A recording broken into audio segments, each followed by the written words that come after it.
पुढची बातमी पंढरपुरातून. तिथे पंढरपूर नगर परिषदेमध्ये तीर्थक्षेत्र विकास आघाडीच्या प्रणिता भालके विजयी झाल्या. त्यांचे चिरंजीव शौर्य भालके यांचा दंड थोपटल्याचा व्हिडिओ देखील व्हायरल झाला. आमचा पराभव झाल्यावर विरोधकांनी दंड थोपटले असं शौर्य भालकेनं म्हटलंय, पण मी माझी आई निवडून आल्यानंतर दंड थोपटले असं शौर्य भालकेनं सांगितलं. शौर्य भालके यांनी काल दंड थोपटले आणि तो व्हिडिओ अख्ख्या राज्यभर सोशल मीडियात व्हायरल झाला. ते स्वतः आपल्या बरोबर. काय तू संपूर्ण नाव काय? माझं नाव शौर्य तेज भगीरथ भालके आहे. कितवीला आहेस आता? मी सध्या 5वीला आहे. काल तू दंड थोपटले होते, काय कशासाठी थोपटले? नाना मला सोडून गेले तेव्हा मी 5 वर्षाचा होतो आणि 2021ला आमचा पराभव झाला तेव्हा विरोधकांनी दंड थोपटला होता.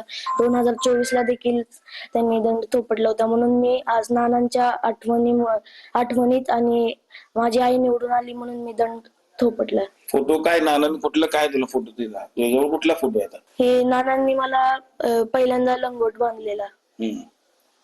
त्यानंतर तू कुस्त्या पण करतो का? हा, अजूनही शिकतो कुस्त्या? म्हणजे आता सध्या बंद आहे तालमीत. खरं आधीपासूनच आवड आहे. रवी लवेकर, TV9 मराठी, पंढरपूर.